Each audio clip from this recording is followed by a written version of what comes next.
I guess today we'll be talking about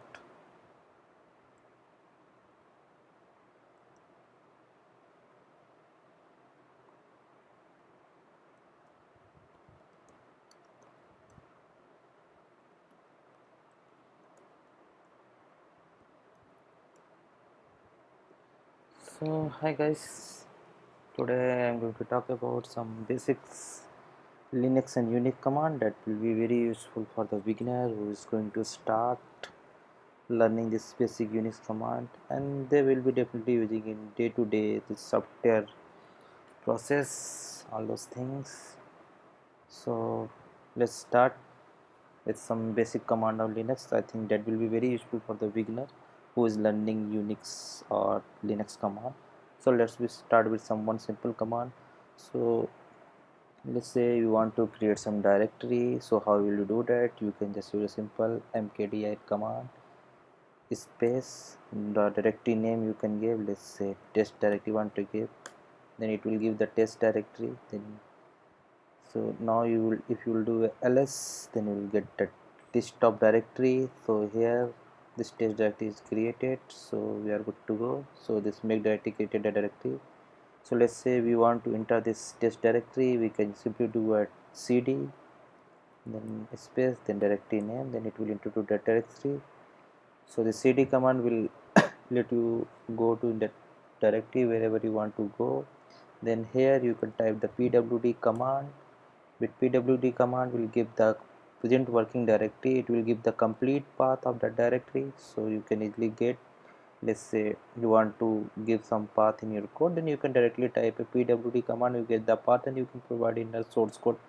Let's say you are, let's say you create you have created some file here, you want to read that file from particular location, so pwd command can give you the location of that file.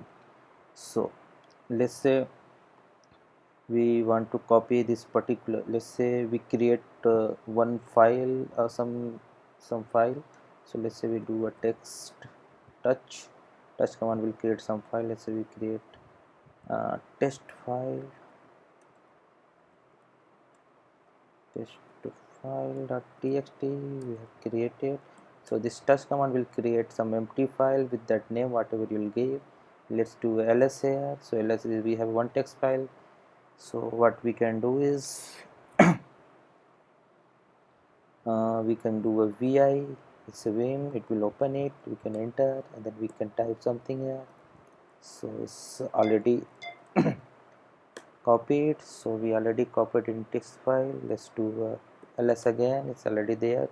So let's say we want to create a copy of this similar file, so we can do the cp, then we can give a test file name, then it's like a source where you want to copy. Let's say test2 file.txt file, so it will copy there. You can do ls, now we'll see two file. Let's see the content. To see the content we can simply do a cat, then space, then file name, and we'll get the content. So yeah, we did type this one in the file 1, then I think file all those things copy to file 2.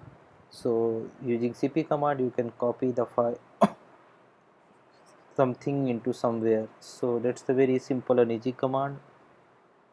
So let's say we do a ls, it will give in this format. If we'll do ls minus lt, it will give you a tabular format. So you will see it's a column base is showing this permissions, the owner of directory, then file name, when it was created, and all those things. So it gives us this kind of details to you.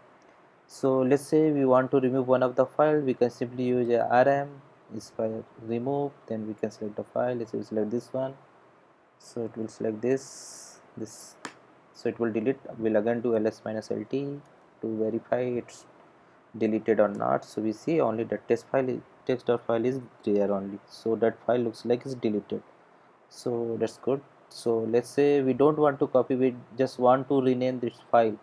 So for that we can use the move command. We can put a mv move, then source file name where you want to move. Let's say test2.txt, test2 file.txt.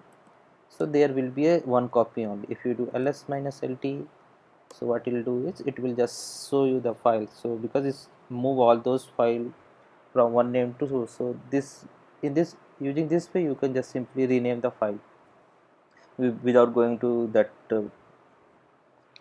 out of console. You can directly change it from here only, so it's not a big deal.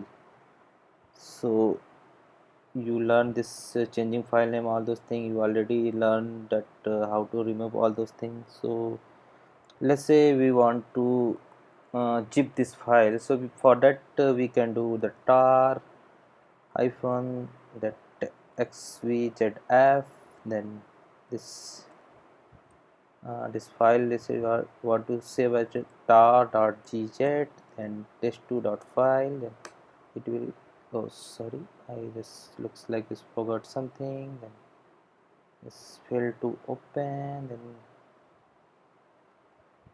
okay, I might be use the wrong command, so we'll try cvzf. So looks like, yeah, so we'll do ls. So let's see, so this compress this file. If you see the size, so see this compress one is more because it's a very small size, so obviously compression has some different kind of mechanism to compress the file. If it's a bigger file, then definitely the compress one will be lesser of the size. Let's say you already compressed this file, then how will you decompress again? You have to use the same command, tar hyphen xvzf, then the file name, then it will extract it. So yeah, it's extracted and it again same because the same file name is already present, then it will just reset it, or you can say it will just recopy it. So it won't create a duplicate because it's already existing, then uh, it will merge it with the same one. So that way you can do that or thing. Let's say you want to see the time, so you can type a time and you can print hit a enter. So it will say some what is the user time, real time, all those things. If you want to check the date, you can type the simply date, you will get the date. So it will give the current time, date, everything. You can put the cal, so it will see, so you the current month calendar. Either you can give a cal and you can give a year also. Let's say we want to give 2019, so it will the calendar of 2019, all those things. So it's a very looks a very cool tip, right? Because you can only see the calendar here also, you can check the date also. Even you can check the this dix, all those things, what is utilized du hyphen h is 8 KB, is saying 8 KB is occupied. You can use the df minus h, it will show that is disk partition, all those things here. You can simply see the disk partition and everything is present here. So yeah, using that also you can do. Let's say you want to check the system utilization, how many memory, how many process is running. You can not easily type the top command, you can hit enter, then you will see this all those process id command, cpu time, all those things you can easily see. Then to close it, you can directly press the q button. If you hit a q, it will close it. And let's say there are the multiple processes running. If you want to grab some process also, you can do a ps hyphen ef, then grab, then you can give that process name, it will grab the process name, all those things. If any process running, you can give the simply process name. Let's say we type a vpn, so it's say no, nothing found. If any process will be find, it will just display that process name and all those things.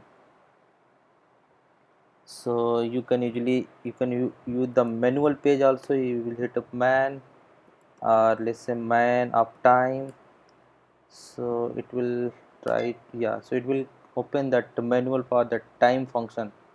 So you can see the all those utilities, so you can see anything with manual command, whatever is present for that our linux system. So it's very easy to find all those manual. Let's see if you want to know more in detail.